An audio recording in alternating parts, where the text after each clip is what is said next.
lepo pozdravljeni v novi epizodi naših okoljskih zgodb, ki jih pripravljamo v Ekokrogu, v katerih predstavljamo naše slovenske nevladne organizacije in teme, s katerimi se ukvarjajo. In danes je ena zelo pomembna tema za Slovence, ki se ji reče mobilnost. Zato je z mano Ajden Cerar iz Inštituta za politike prostora. Ajden, živjo.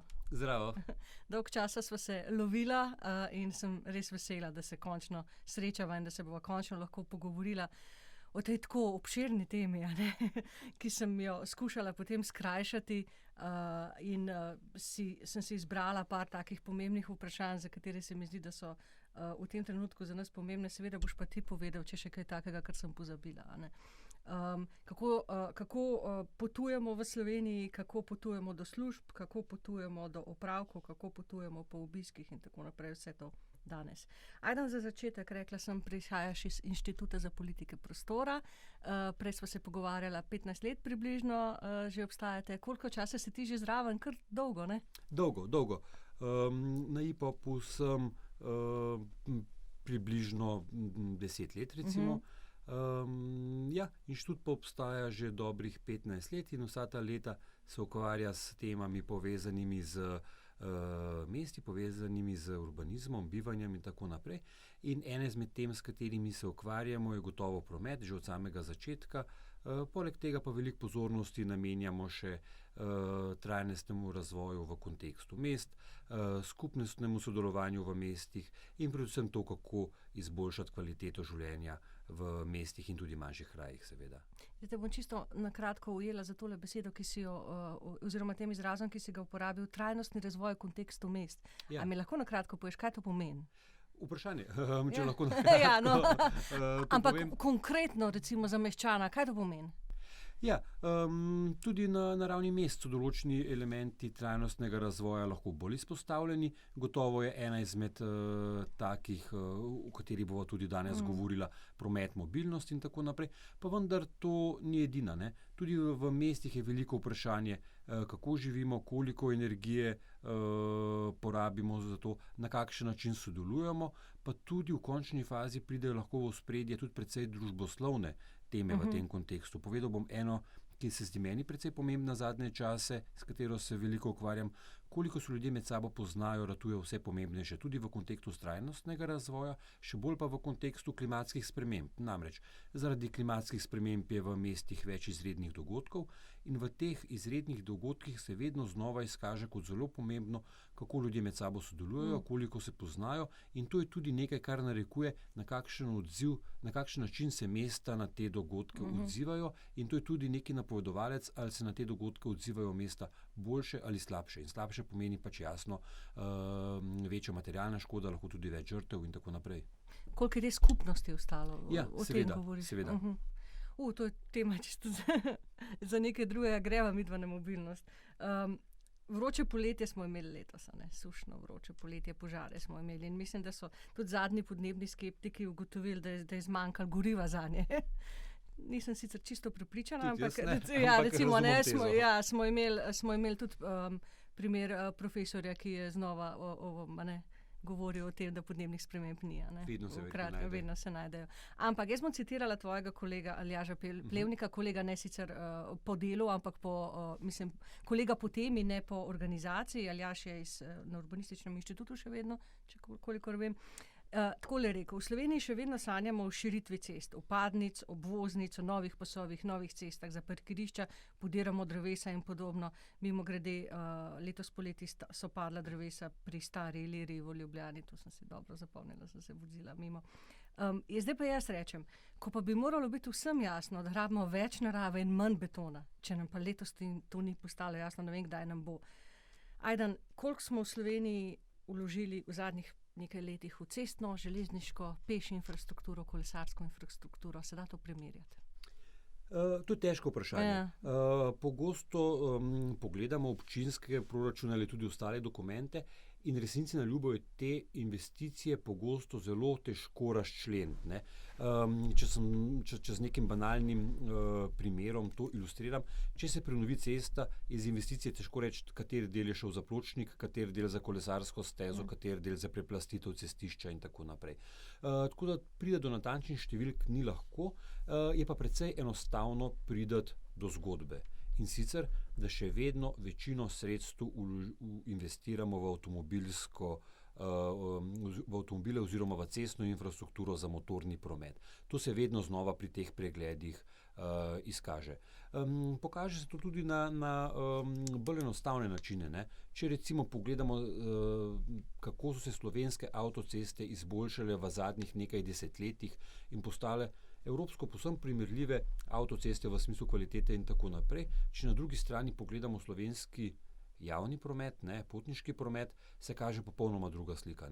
Še posebej železnice, pa lahko bi govoril seveda tudi o avtobusih in tako naprej, ampak še posebej na področju železnic je res takoj vidno, kako zelo zaostajajo za nekimi zahodnoevropskimi železnicami v smislu ponujanja storitve udobnega potovanja z javnim prometom.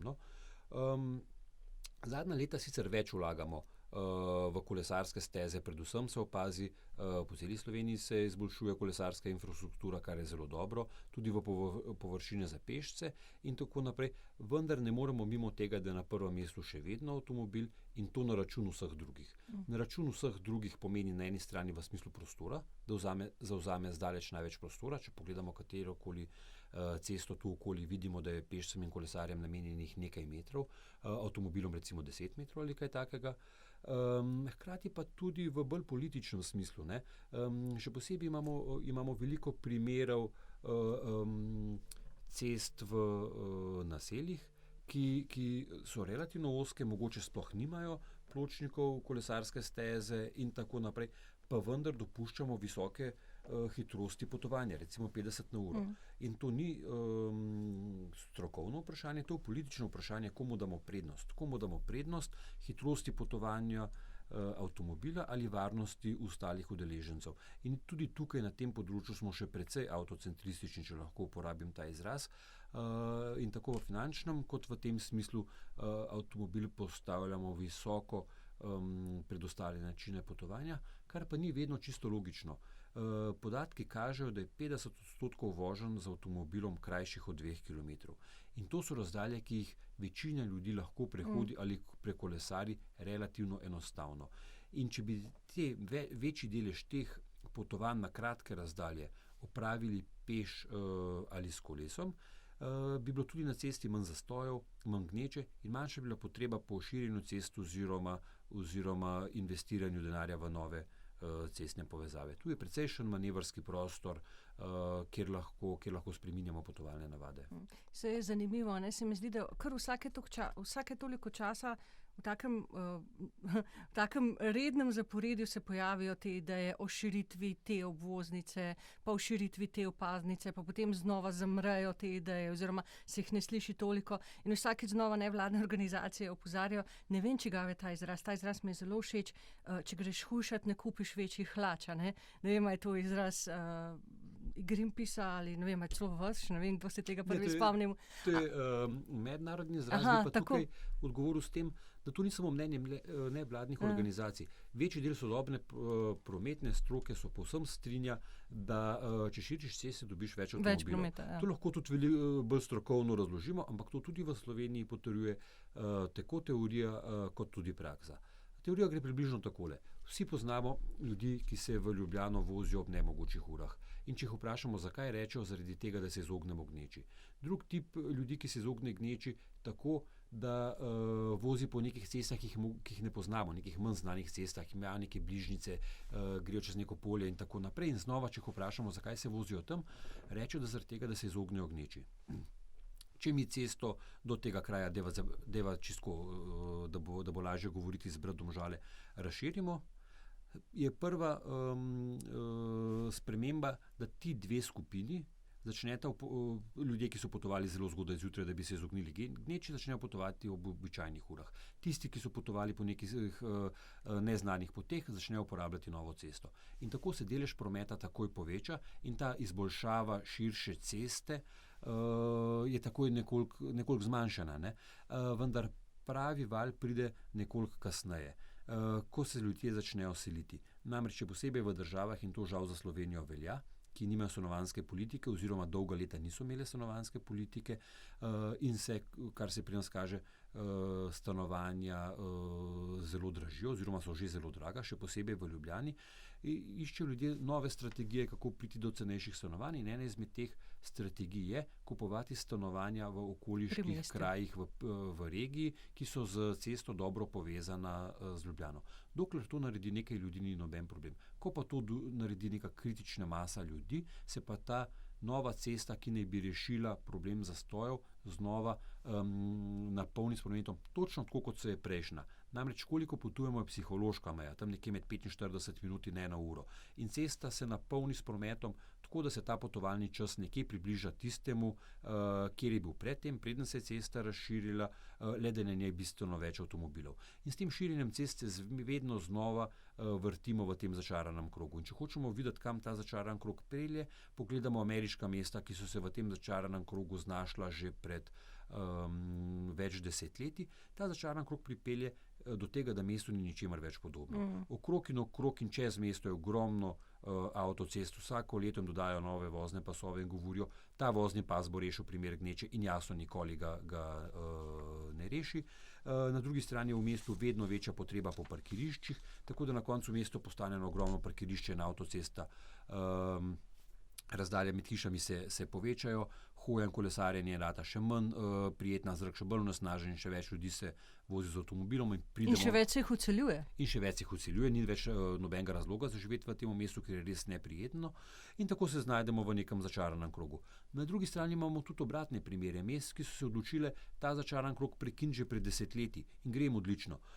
Kopenhagen, Amsterdam in ostala znana mesta, ki so začela omejevati avtomobilski promet in na drugi strani izboljševati pogoje za peš hojo, za kolesarjenje in seveda veliko so investirala in razvila za res dober sistem javnega prometa. Ta mesta so zelo prijetna.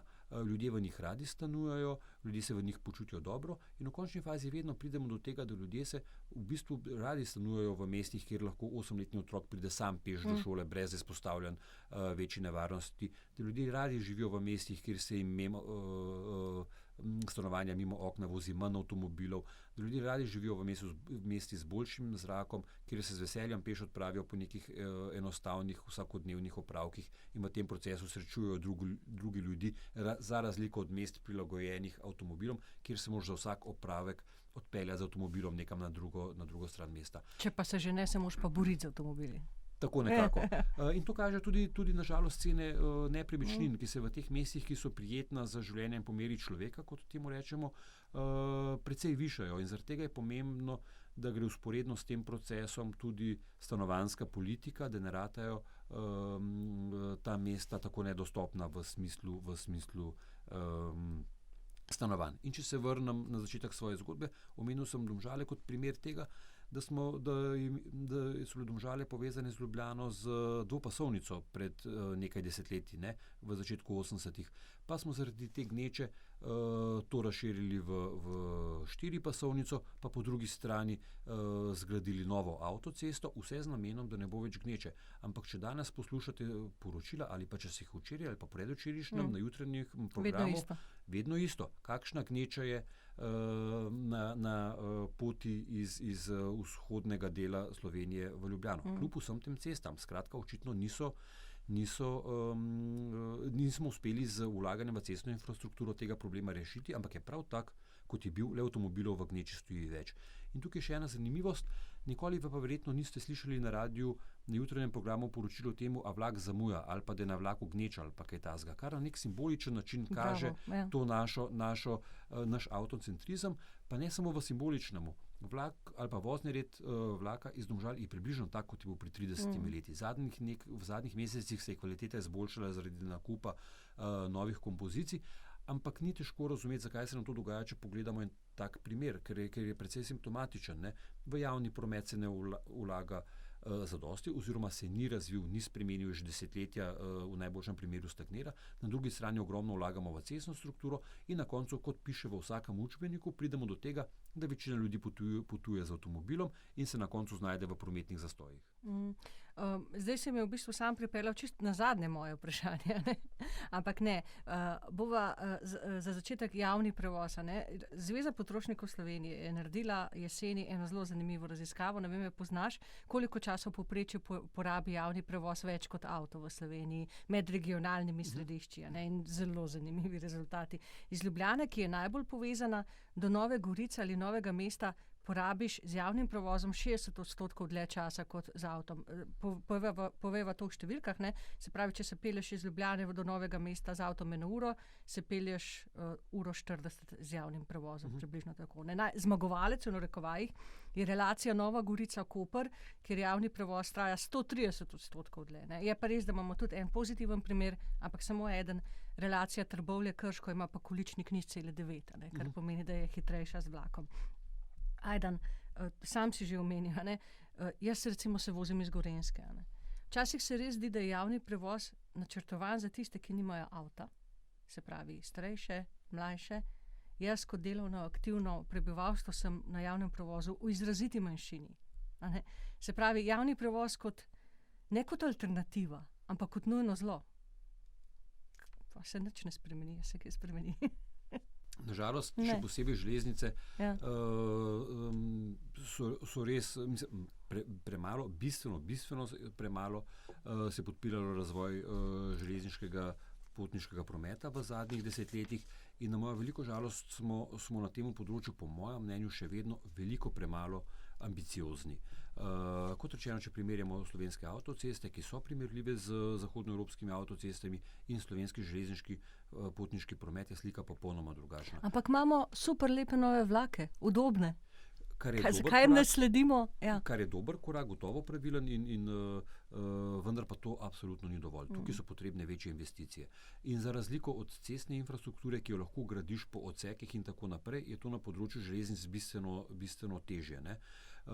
In to je ogromen projekt, ki upam, da čaka to državo v naslednjih letih. Upam, da se začne čim prej, ampak nujen po mojem mnenju, in tukaj moramo bistveno ambicioznejše pristopiti k modernizaciji železniške infrastrukture. Mogoče železnice ne bojo nikoli odgovorno za vse.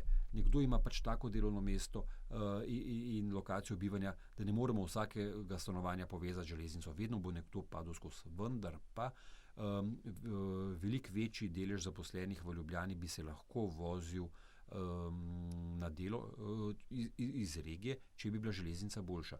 Ampak že zdaj vemo, da so kapacitete mestoma zelo zasedene, da so kapacitete, koliko ljudi lahko železnica sploh pripelje oziroma javni promet pripelje zjutraj v Ljubljano, omejene in precej zasedene.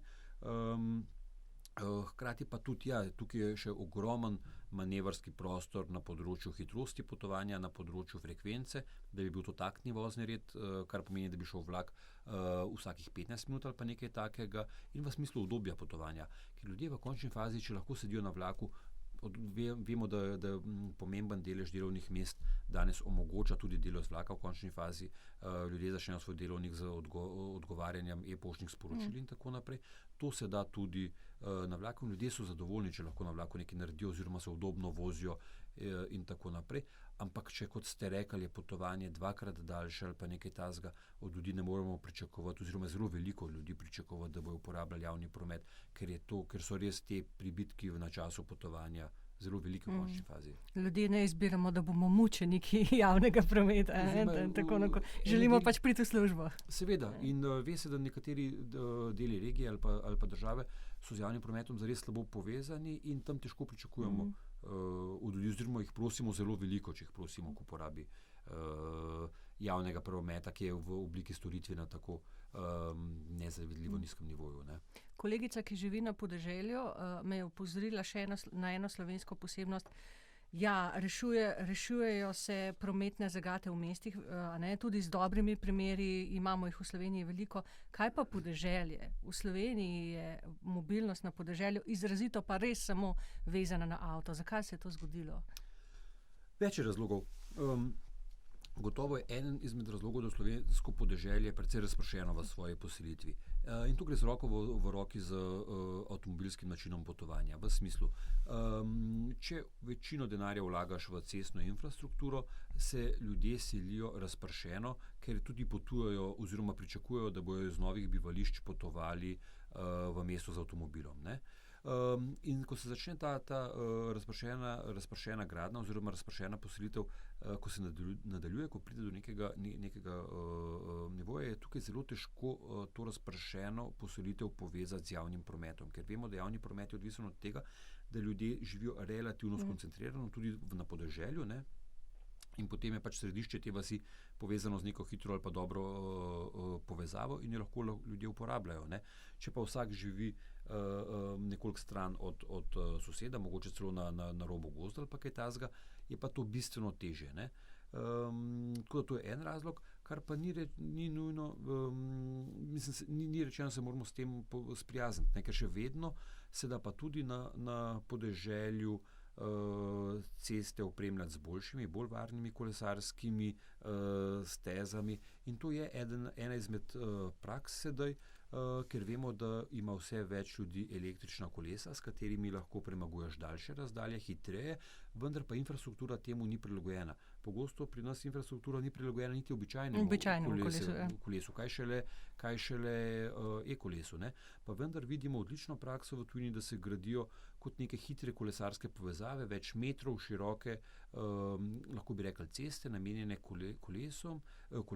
potovanju s kolesom, ne? In tam so od mlajših kolesarjev s hitrimi kolesi, ki lahko hitro premagujejo razdalje tudi 5, 10, 15 km, do kolesarjev, ki uporabljajo e-kolesa in znova lahko premagujejo bistveno daljše razdalje. Zdaj vmes je prišel mi v glavo medklic, pa te bom vprašala, ni povezan, točno s tem je povezan s kolesarjenjem. Ajdan, kaj misliš o praksi mest, ki so na cesti zarisala na cesti kolesarsko stezo v obe smeri in so s tem pridobila kolesarske površine? Veš, o čem govorim, ne? Vem. Je to smiselno? Na nek način se mi zdi, da vseeno je dobro, da se poudarja prisotnost kolesarjev na cesti, da je nujno zagotoviti varno kolesarjenje, da je nujno to ob teh ukrepih tudi zmanjšati omejitev za hitrost avtomobilov. Vendar, če pogledam iz druge strani, a bi šel s svojim 6-letnim sinom po taki kolesarski, raje ne. Se ne bi počutil varnega. Bi bil zaskrbljen. In tukaj se mi zdi, da smo pa nekoliko zgrešili. Še posebej, ker pogosto vidim ta način zarisovanja kolesarskih stez na ceste, ki povezujejo recimo središče mesta z soseskami, mestoma tudi novimi soseskami. Sama živim v taki soseski. Namenjeni družinam na nek način, ne? In tukaj mislim, da bi mogli biti bolj ambiciozni, no? Da moramo zagotavljati varno in udobno kolesarsko infrastrukturo, in to pomeni tudi infrastrukturo, po kateri se bo lahko 7-letnik v spremstvu staršev, vendar na svojem kolesu varno pripeljal nekam. In ja, v mestih je prostor omejen in je treba mestoma tudi prostor vzeti avtomobilom v končni fazi. Ampak, če gremo na prejšnji podatek, ki sem ga omenil, da je v mestih pomemben delež potovanj kratek, krajši od 2 km, celo od 1 km, in da po drugi strani velja recimo za podatek, da je povprečna zasedenost avtomobila 1,2 potnika, ne? Ni več toliko samoumevno, da mora imeti avtomobil ves prostor na cesti, ker prvič tudi avtomobili potujejo na kratke razdalje, ki bi jih lahko premagovali z ostalimi načini potovanja, in drugič, ker so avtomobili zelo prostorsko potratni. Avtomobil zasede pač med 5 in 10 metrov v smislu, koliko prostora na cesti in dobro 2 metra v širino, da se v tem prostoru vozi en človek. In tukaj enostavno matematično ne moremo, to v mestih ne more delovati. V mestih je prostor omejen. Tudi če širimo ceste in tako naprej, se slej ko prej pridemo do neke omejitve, do hiš, do cele linije hiš, ki bi jih mogli podirati in tako naprej. In če ni mesta, ki bi lahko absorbiral količino avtomobilov, če se hočemo vsi voziti tudi na kratke razdalje z avtomobili. Mesta enostavno tega prostora nimajo. To je tako, kot če bi okrog vsakega človeka narisali pravokotnik velik 5 metrov približno, pa si predstavljali, kako mesto funkcionira, če vsi s takimi pravokotniki okrog sebe hodimo okrog. Ne funkcionira, ni tega prostora. Verjetno sem te to prej glede kolesarskih stez vprašala, zato ker tale podcast snemava pred lokalnimi volitvami in se mi je v podzavesti usidralo, koliko kolesarskih stez smo baje pridobili v moji občini, ne? Ker gledam te predvolilne plakate in tako naprej. Tako da podcast bo sicer objavljen po lokalnih volitvah. Tukaj lahko rečeva, vse kolesarska infrastruktura se razvija. Ne? Tudi država to podpira, občine to podpirajo. To je gotovo za pohvaliti. Ne? Vendar po drugi strani pa mislim, da bi lahko bili nekoliko bolj ambiciozni. No? Da bi lahko, ker kolesarsko infrastrukturo, oziroma da bi celo morali jo razvijati bolj ambiciozno, ker se tudi število kolesarjev v mestu povečuje in pogosto se zgodi, da ko izboljšamo eno kolesarsko stezo, zelo malo pridemo do tega, da je v jutranji konici že na tej kolesarski stezi gnečen zelo veliko kolesarjev. Ne? In tukaj se zmeraj ponovi pač neko staro pravilo. Ne? Če vlagaš v ceste, dobiš avtomobile, če vlagaš v kolesarske povezave, peš površine in tako naprej, dobiš pešce kolesarje.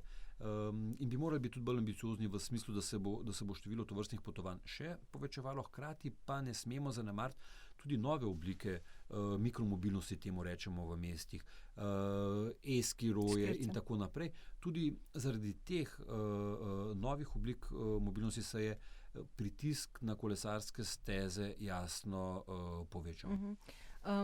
Mesto, država, sam omenjaš vse skozi to relacijo. Ne? Imamo dobre primere v mestih in manjših krajih po Sloveniji, tudi Inštitut za politike prostora, pri nekaterih je sodeloval, ne? Pri načrtovanju, tudi verjetno pri izvajanju.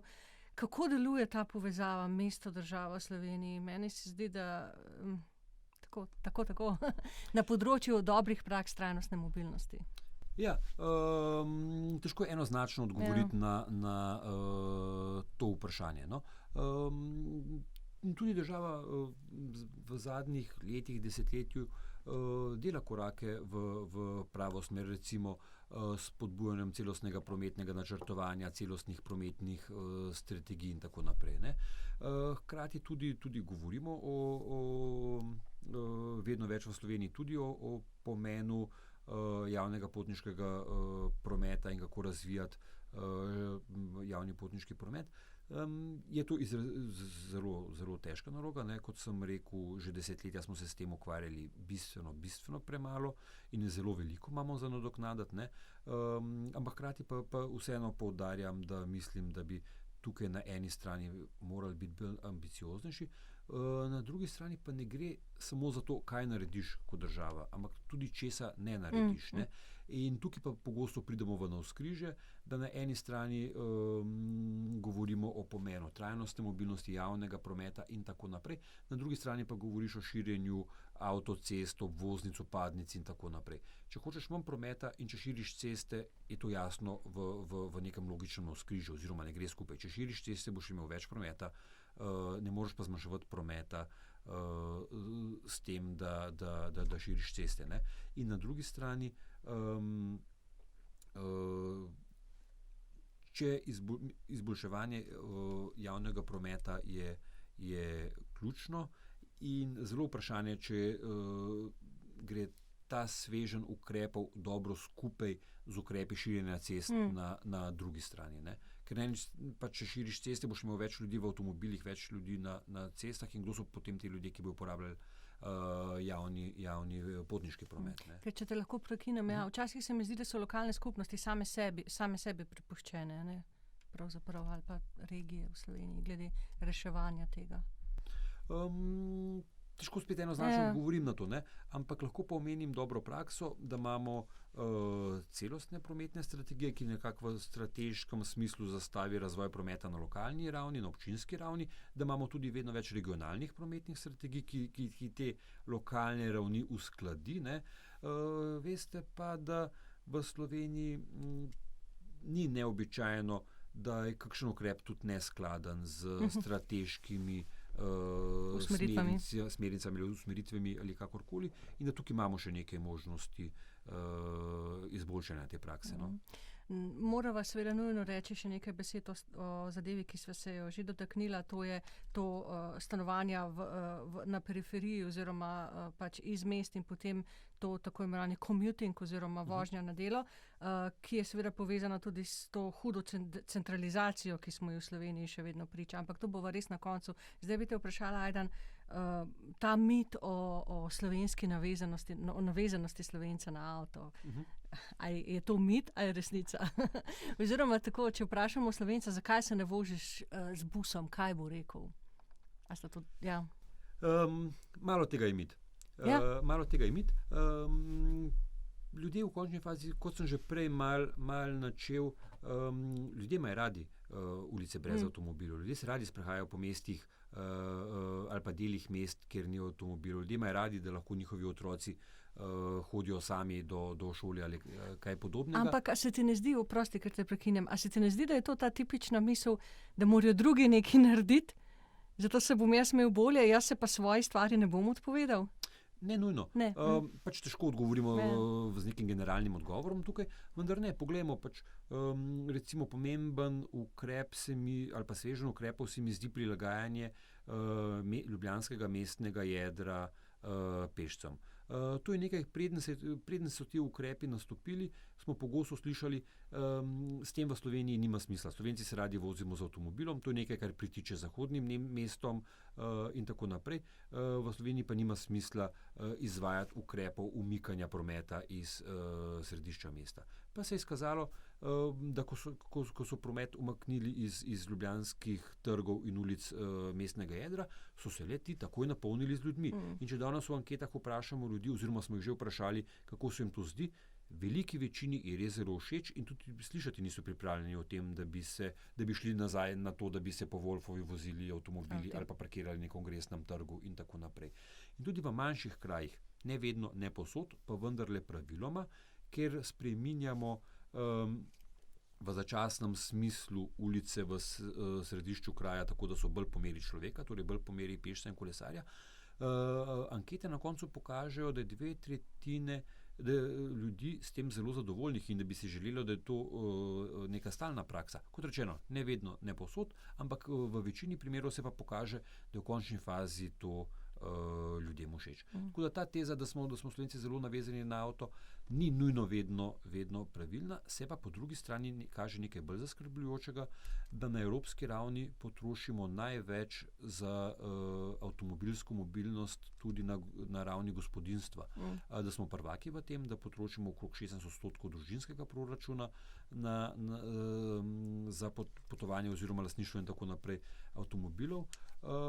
Ampak tega znova ne moremo reducirati zgolj na neko psihološko karakteristiko Slovencev v smislu, da so tako navezani na svoj avtomobil, ampak moramo znova v obzir vzeti tudi to, da smo res dolžniki na področju javnega prometa, da smo res pregledali ta del v zadnjih desetletjih in da je to nekaj, kar ljudi jasno spodbuja v to, da imajo več avtomobilov, ker pogosto, kot so rekla prej, še posebej na podeželju, te možnosti, drugih možnosti nimajo. Ali pa na neke bolj subtilne načine še vedno na nek način celo spodbujamo potovanje z avtomobilom. Marketing.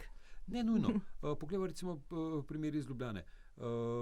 Vožnja z avtobusom vas stane €30. Če se dva človeka skupaj v mesto z avtobusom in nazaj in sta v mestu dlje kot 90 minut, kar ponovadi sta, lahko hitro zračunamo, da je to nekaj več kot €5. Parkiranje za 1 uro v mestu je še zmeraj €20, torej cenejše kot potovanje z avtobusom. Skratka, že ekonomsko se recimo družina, pa že ljudem, ki grejo v mesto, bolj splača v končni fazi priti v mesto z avtomobilom, ker je parkiranje cenejše od potovanja z avtobusom. Ne? Prej sem rekla marketing, ker sem pomislila seveda ko prižgem televizijo, gledam reklame oziroma oglase in pol jih je za avtomobile. Ne? To se mi zdi tako. To je zanimivo. A je Slovenija pri tem tak zanimiv, mislim, osamljena, ne vem, ne gledam tujih televizij. Jaz mislim, da gre tukaj za eno bistveno širšo zgodbo. Ljudem predstavljamo avtomobilsko potovanje kot najboljši način potovanja že desetletja. Že desetletja razmišljamo o tem, kako povečati parkirišča, kako zgraditi več cest, kako zgraditi viadukte, tunele in tako naprej. Hkrati imamo oddaje o napredku avtomobilske na nacionalnem mediju. Reklame za avtomobile in tako naprej. Skratka, tukaj je ena širša zgodba. No? In nimamo lahkega dela po tolikih desetletjih prepričevanja ljudi, da je avtomobil najbolj učinkovito način potovanja, v bistvu sporočiti nasprotno, da še posebej v mestih v bistvu to ni tako, ampak je obratno, ne? Da avtomobil je prostorsko preveč potraten, preveč energije porabi in smo v fazi, kjer moramo tudi zaradi podnebnih sprememb, pa tudi drugih dejavnikov, biti za uporabo avtomobila bistveno bolj racionalni. Če sem omenil podnebne spremembe, je mogoče tukaj gotovo za omeniti še zdravje. Vemo, da je avtomobilski promet odgovoren za skoraj polovico izpustov toplogrednih plinov v Sloveniji in vemo, da za razliko od ostalih sektorjev avtomobilski oziroma sektor prometa še vedno kot vir izpustov narašča in to je zelo zaskrbljujoče. In to, kako slab zrak dihamo v mestih, je v precej pomembni meri posledica pretirane uporabe avtomobilov. In tudi to pomemben razlog, da število avtomobilov na naših cestah enostavno iz stališča kvalitete zraka, ki ga dihamo, pač, da to število avtomobilov zmanjšujemo. Ni več vzdržno, ne? Ja, seveda. Se pravi, in izpusti in tudi prašni delci, ne? Ja, seveda. Tudi pogosto se ne upošteva prašni delci v smislu porabe pneumatik, delovanja zavor in tako naprej, ampak vse skupaj kot celota je zelo zaskrbljujoče v smislu vpliva na naše zdravje. Mi se mogli tega bolj zavedati in zaradi tega tudi izboljševati na eni strani možnosti potovanja z drugimi prometnimi sredstvi in tudi na račun avtomobila. Ne? Ker če vprašamo ljudi, še posebej, kadar potujejo na kratke razdalje, zakaj niso raje uporabljali kolesa, bojo dali zelo smiselen odgovor, zaradi tega, ker se mi zdi, ker ali ni primerne infrastrukture, ali pa ker se mi ta infrastruktura ne zdi varna. To, kar sva prej rekla, da mogoče s svojim sinom raje ne bi šel po kolesarski, ki je narisana po cestišču. Ne razmišljam tako samo jaz, ampak še marsikdo. In da bojo lahko ljudje za te kratke poti uporabljali kolesa oziroma hodili peš, je treba bistveno izboljšati varnost teh potovanj. Ne? Čakava torej na oglas v prime timeu za super nova kolesa za mestna potovanja, namesto tretje vrste, ne vem katerega avtomobila, pa za nove avtobuse, ki smo jih dobili v tem in tem mestu, ne? Ko bova to dočakala. Ajda, kakšna dobra praksa, da ne bova samo kritizirala. Ja. Potrebujeva primer dobre prakse v Sloveniji. Teh dobrih praks ni malo. Prejšnji sem že omenil, to zapiranje ljubljanskega mestnega jedra za promet je po mojem mnenju zelo pomembna v smislu tega, da se je izkazalo, da je to nekaj, kar lahko naredijo tudi slovenska mesta in ker je to spodbudilo tudi številna manjša mesta, da razmišlja o tem, kako kakšno ulico ali pa staro mestno jedro zapreti za prometno.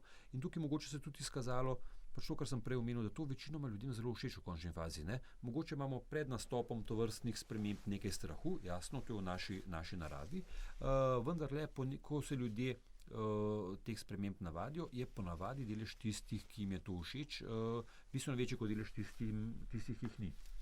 Hkrati je gotovo tudi dobra praksa razvoj kolesarske infrastrukture in gradnja novih kolesarskih povezav tako v mestih kot tudi na regionalni ravni oziroma v drugih delih države, tudi podeželju in tako. To je gotovo ena dobra praksa. Potem pa še množico različnih lokalnih praks, ne, kjer se izboljšuje pogoje za hojo in kolesarjenje in na drugi strani ali zmanjšuje hitrosti vožnje z avtomobili in tako naprej. IPOP je sodeloval v Velenju pri študiji rudarske ceste. In jaz sem si izpisala, kaj so potem na koncu, ko je to poskusno obdobje, da je šel promet samo v eno smer, tako ste preusmerili nekak promet in več prostora dali pešcem in kolesarjem. Kaj so ljudje potem rekli? Ne? Kaj je za njih pomembno? Kaj jih res zanima? In to je zelo zanimivo, če primerjava s tem, o čemer sva govorila zdaj, torej navezanost ljudi na avto. Ne? Ljudi zanima pomembnost dostopnosti za vse uporabnike, tu so tudi parkirna mesta za gibalno ovirane, pomembnost zelenih površin, sence, pomembnost urbane opreme, to pomeni klopce in tako naprej, koši za smeti, pitnik, pomembnost, da je za prečkanje ceste bil prekratek interval za pešce, torej pešci bi morali imeti več časa za prečkanje ceste, manjkajoče površine za kolesarje, zmanjšanje hitrosti za avtomobile, prometni režim naj ščiti ranljive skupine udeležencev v prometu. To je točno to, o čemer ti vse skozi govoriš. In ja, pobija mojo tezo o tem, da smo Slovenci blazno navezani na avtomobile, ne? In da nas samo to zanima. Tukaj mogoče vse malo razširiva zgodbo. Tukaj gre za eno izmed naših aktivnosti, ki rečemo Odprta ulica. Izvajamo jo v okviru projekta Care for Climate. In proces gre približno takole. Občina se prijavi z izbrano ulico, mi v začasnem smislu skupaj z občino rečemo temu dizajn te ulice spremenimo in opazujemo, kaj se dogaja. In na drugi strani veliko govorimo z ljudmi, a jim je ta nov dizajn všeč ali ne. Sestrska kampanja je šolska ulica oziroma območje varnih prihodov v šolo. To pomeni, da izbran šolski okoliš ali pa v izbranem šolskem okolišu spremenimo na nek hiter način prometni režim tako, da je varnejši za otroke, ki v šolo hodijo peš. In znova vidimo, kaj se zgodi in kako so ljudje s tem zadovoljni in kako to vpliva na način potovanja otrok v šolo. In večinoma se pokaže, da je ljudem to všeč. Čeprav v Velenju se ni. V ostalih krajih so pa ljudje z novim prometnim režimom oziroma novim dizajnom te ulice zelo zadovoljni in to naredimo zaradi tega, da tudi zmanjšamo neko politično tveganje, rečemo temu. Pogosto se odločevalci bojijo spremeniti ulico na način, da bi bila boljša za pešce in kolesarje, ker to na omejenem prostoru pomeni omejevanje avtomobilov ponavadi. In se bojijo revolta. Seveda. In na ta način to probamo z nekimi hitro izvedljivimi ukrepi, gre za precej ugodno v smislu investicije, ugoden poskus in potem vidimo, kaj se zgodi s prometnimi tokovi, merimo to, kaj se zgodi z številom parkiranih vozil, v vsakem primeru merimo nekaj drugega, tisto, kar je v tem primeru relevantno, vedno pa govorimo z ljudmi in izvajamo ankete in tako naprej. In na podlagi tega upamo, da se bo ulica tudi v dolgoročnem smislu pri naslednji prenovi na podlagi te prakse spremenila tako, da bo bolj varna in bolj prijetna za pešce in kolesarje. In to se dogaja. Mogoče kot zadnja občina, kjer smo sodelovali, omenjam občino Tolmin, kjer smo v Mostu na Soči z nekimi hitrimi ukrepi spremenili šolski okoliš na podoben način, omejili dostop z avtomobili do šole in tako. In to bo zdaj tam ostalo do nadaljnega, za stalno. Pri tem, da gre za nek svežen relativno preprostih ukrepov. Predlani smo Odprto ulico izvajali v Škofji Loki na Šolski ulici in Šolska ulica je že drugačna, kot je bila pred nekaj leti. Letos ima novo poslikavo in spreminja se v smer, da je bolj varna za pešce. In tako naprej. Bile so še drugi kraj, ampak gre za to, da poskusimo za nekaj tednov, govorimo o tednu, dveh ali pa vsak konec tedna spremeniti prometni režim in opazujemo, kaj se s tem zgodi in kako se ljudje odzovejo. In kot sem rekel, v večini primerov se odzovejo zelo pozitivno. Ne vsi seveda, vendar večina. Ja, res je to, ker praviš, da se ljudje vseeno potem navadimo. Ne? Jaz se spomnim, da sem bila 10 let ali še več nazaj v Gradcu na neki ekskurziji na temo mobilnosti. In tam so nam pokazali nekaj, kar je bilo takrat za nas znanstvena fantastika, mešani prostor. Tam, kjer si motorizirani promet deli, pa pešci, pa kolesarji, vsi in se vsi zmenijo, nobenega znaka, ničesar. Ko smo prišli v Ljubljano in smo to predstavili, je bilo ne? Zdaj imamo seveda v Ljubljani mešani prostor, ki deluje povsem normalno. To je ta območje okoli glavne pošte na slovenski. Ne? To je zelo dober primer. Jaz se spomnim predstavitve skupnega prometnega prostora, torej shared space, preden so ga v Ljubljani uvedli, kjer so se ponavljali odzivi, to je pri nas povsem nemogoče, tako. Poškodbe bojo in tako naprej. Ne. Res črnogledo, ne. Ampak ko se je to enkrat uveljavljalo, se je izkazalo, da nismo toliko zelo drugačni od drugih, in tudi pri nas prometni prostor v končni fazi čisto dobro deluje. Hkrati smo pa pozabili, da v bistvu smo vsi že prometni prostor videli kdaj prej. Tudi Prešernov trg je v končni fazi kot nek neformalni skupni prometni prostor funkcioniral že pred desetletji. In še marsikaj kakšna druga ulica. Tako da, to se mi zdi dober primer in to dobro, to, kako se čez nekaj let navadimo. In če danes vprašamo ljudi, če bi šli na prejšnji način urejanja prometa na slovenski, na zadnje, ko sem videl podatke o tem, je bilo recimo, da manj okrog 10% recimo nezadovoljnih, medtem ko na drugi strani med 85 in 90% ljudi s tem zelo zadovoljnih. Pa zelo zanimivo je, ne? Na začetku, ko se je ta proces začel uveljavljati, se mi zdi zelo iskalo očesni stik, a ne? Ljudje, pogledal si voznika v avtobus, če ti bo ustavil in tako naprej. Zdaj se mi zdi, da gremo tam čez že kar tako, ne? Sploh ne pogledamo več. Ne? To res je, vse privadimo. Ajdan, za konec najnega pogovora bi se vrnila k teli centralizaciji Slovenije in migriranju na delo in po drugih upravkih, pa bi te izvala, recimo bi ti dala primer Avstrije ali pa kakšne podobne države, kjer je poselitev tudi tako razpršena, ne? O tem si prej govoril. A imaš kakšno dobro prakso iz teh držav, kako oni rešujejo to migriranje na drugačen način? Ne? Prej sem omenjala. Ja, mogoče, če lahko bi začel par korakov nazaj in rekel bi, da se vsaj meni osebno ideja decentralizacije zdi v zadnje čase v pogovorih nekoliko preveč poudarjena. Nekoliko preveč rešitev vidimo v decentralizaciji. Dajmo primer, zmislil si ga bom, enega državnega inštituta, ki zaposluje 100 ljudi in je lociran v Ljubljani. In rečemo, da bomo začeli to vrstne inštitucije locirati tudi druge, da ne bo vse v Ljubljani. Pa preselimo ta inštitut, rečemo, da v Kranj. Ja. Kaj se zgodi? Prej na tem inštitutu delalo 100 ljudi, 50 jih je bilo iz Ljubljane, izmišljujem si, 20 iz Grosuplja, 20 iz Vrhnike in 10 iz Kamnika. In če preselimo ta inštitut v Kranj, se zgodi to, da je enemu deležu zaposlenih iz gorenjskega konca potovanje na delo bistveno boljše, večjemu delu pa pravzaprav slabše, v smislu, da sicer potujejo v kontrasmer Gneči, vendar pa če so prej kot skupina naredili, zmislil si bom, 1000 km na dan, jih v naslednjem koraku 2000 km na dan, skratka se število poti v bistvu s tem poveča.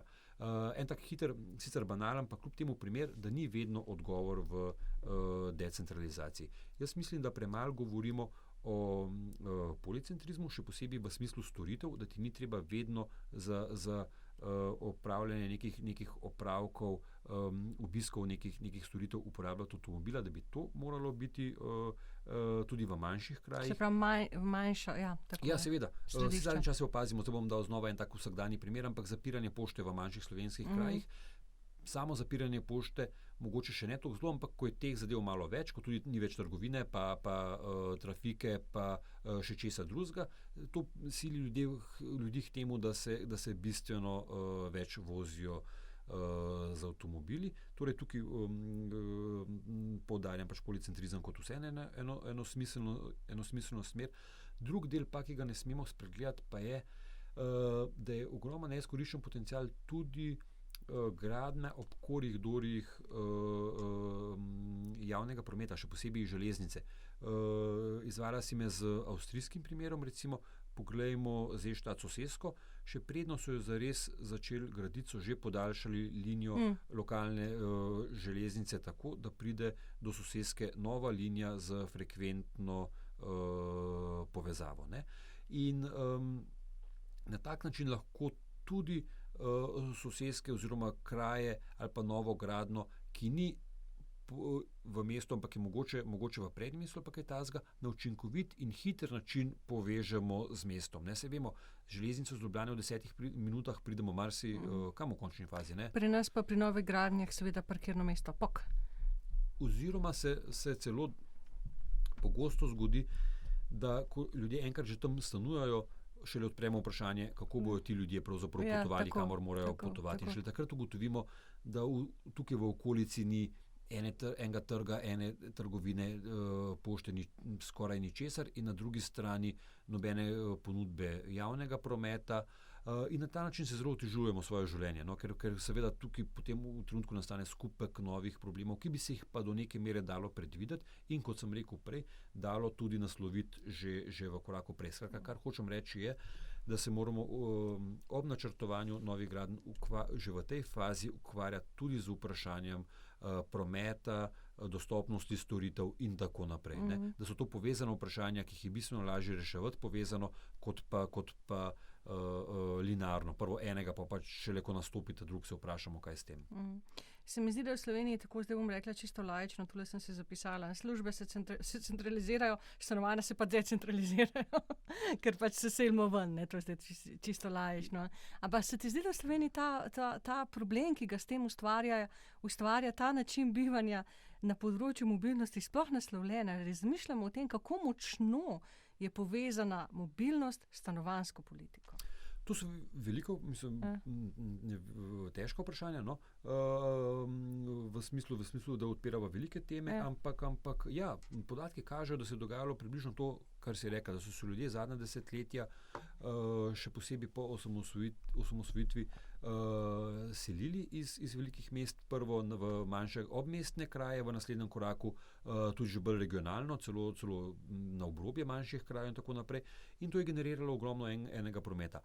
Ampak, če se vrnemo, to pomeni tudi usklajevanje prostorskega razvoja in tako naprej. Kar so ta velika vprašanja, v katera sicer zelo verjamem, mislim, da je to nujno, so pa to veliki koraki oziroma velike naloge, ki nas čakajo. No? Ampak ja, seveda na ta način, to je način reševanja teh težav. Poleg tega, prej si govoril o življenju v mestih in tako naprej. Jaz pravzaprav ne poznam, pa se mi zdi, da so približno z iste generacije. Ne vem, gotovo midva poznava človeka, ki živi v mestih in sanja, kako bo živel na podeželju. Poznaš koga takšnega? Poznam tudi obratne. Poznaš, no, jaz sem tako obraten primer, recimo. Poznam vem celo za primer, ko nekdo ni prodal svojega študentskega stanovanja, ker se rad vrača v Ljubljano, čeprav ne stanuje več tukaj. Poznam več takih primerov ljudi, ki uživajo v mestno življenje, zaradi nekega razloga sicer ne stanujejo več v mestu, ampak se pa z veseljem vračajo v mesto in preživijo kakšen vikend v mestu.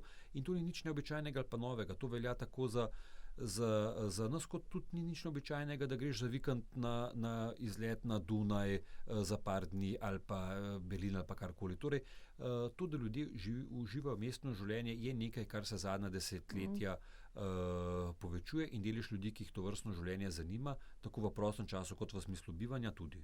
In to vse povezuje s tem, kar si govoril na začetku, torej manj avtov in bolj prijetno življenje. Seveda, če pogledamo tudi v katerih mestih si ljudje najbolj želijo bivati ali pa so najbolj zadovoljni s svojim bivanjem, to so ponavadi mesta, ki so manj obremenjena z avtomobili in, kot temu radi rečemo, mesta po meri človeka.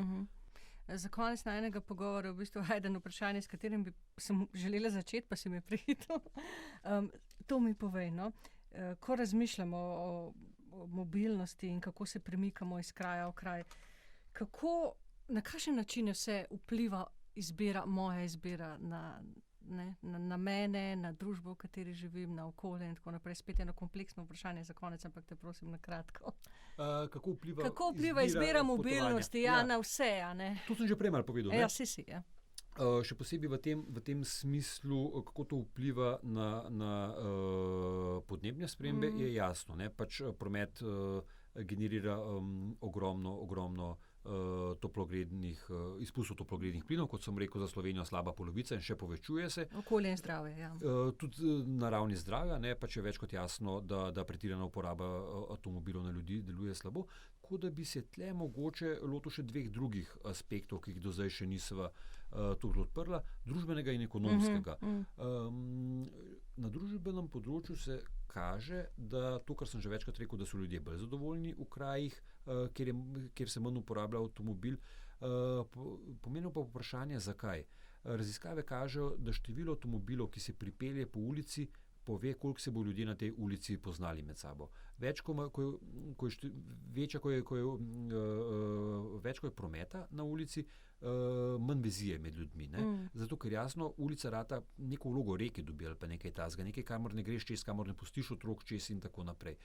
In ljudje v končni fazi radi živijo v skupnostih, kjer imajo znance. Ne rečem prijateljem, ampak znance, kjer se z večjimi ljudmi poznajo, ker vejo, da v tistem bloku stanuje vodovodar, ki ga lahko pokličeš, ki na poti do trgovine sreče ljudi, se z njimi malo pogovarja in tako naprej. Ljudje imajo v končni fazi to radi. In če je preveč prometa, je tega bistveno manj, zaradi tega, ker je ta ulica pač cesta namenjena avtomobilskemu potovanju, ljudje se ne ustavljajo, se počutijo neprijetno ob tej cesti, probajo čim prej opraviti svojo pot, ali pa zaradi neprijetnosti te ceste pravzaprav že v štartu se svoje garaže odpeljajo z avtomobilom tja, kamor. Nekateri bi rekli slaba energija. Tako nekako, ampak raziskave kažejo, da pač ljudje na ulicah z ogromno prometa probajo čim prej priti v mirnejšo ulico, da jim gre na živce in da se ne počutijo dobro, kar niti ni tako težko razumeti v končni fazi. Ne? Druga stvar je pa ekonomska. Kot sem rekel, da imajo taki kraji pogosto više cene stanovanj, s čimer se moramo ukvarjati. Hkrati se kaže pa tudi, da ulice, kjer umaknemo promet, enostavno zacvetijo v ekonomskem smislu. Logično, če se nekdo pelje mimo lokala, prodajalne, kakorkoli, z avtomobilom zelo verjetno ne bo nekaj kupil. Ne? Bistveno bolj verjetno, da to stori nekdo, ki gre mimo peš. In iz tujine poznamo raziskave, kjer se kaže, da ulice, kjer se je promet zmanjšal oziroma omejil, na nek srednji rok že bistveno povečajo svojo ekonomsko uspešnost. Še posebej restauracije, lokali in tako naprej. Ampak če umaknemo avtomobile in če to privabi ljudi in se število ljudi bistveno poveča na neki ulici, ni težko razumeti, da se poveča tudi zaslužek tistih, ki imajo tam trgovine, lokale in tako naprej. In neke raziskave kažejo to tudi že na slovenskih primerih, še posebej ljubljanskih, da so ulice, kjer se je promet umaknil, oziroma lokali na teh ulicah bolj uspešni. Kar je zelo zanimivo, ker pogosto, kadar umikamo kakšno parkirna mesta ali pa celo umikamo promet iz kakšnih ulic, se tisti, ki imajo tam lokale, restauracije, hitro pritožijo v strahu, da se jim bo promet zmanjšal, ampak se pogosto izkaže že na nek srednji rok obratno in potem so to primarni sogovorniki ali pa veliki zagovorniki tega, da ulica ostane mirnejša v smislu prometa in bolj prijetna za pešce. Torej, res mobilnost je res tema za plastenje, a ne? Ja. Vedno, ko nekaj ugotoviš še kaj drugega potem. Hvala, Ajden. Ja, z veseljem. Hvala, ker si bil moj gost, srečno še naprej. Ja, hvala.